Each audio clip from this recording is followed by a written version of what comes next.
quis agir prudentemente, a mulher de Deus. Ela sabe a hora certa de falar. Quando diz, não diz os pensamentos seus, pois a sua instrução vem lá do céu. Para a mulher de Deus, mulher de Deus, lado a lado a um grande homem ela está, a rainha conselheira, mãe do lar, com carinho cuida do que Deus lhe deu. Mulher de Deus, foi criada de uma costela sem valor, mas foi feita pelas próprias mãos do Senhor.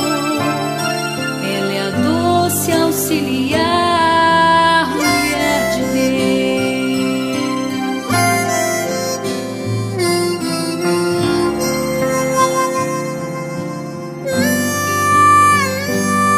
Ela com sabedoria edifica a sua casa, mulher de Deus.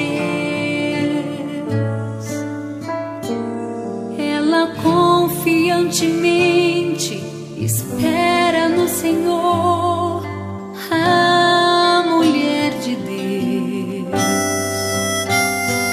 Tem o brilho de Jesus no seu olhar, quase nunca aparece, ninguém vê.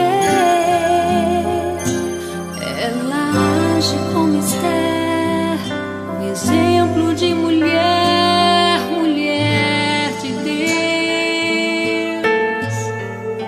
Mulher de Deus, lado a lado a um grande homem ela está, a rainha conselheira, mãe do lar, com carinho cuida do que Deus lhe deu.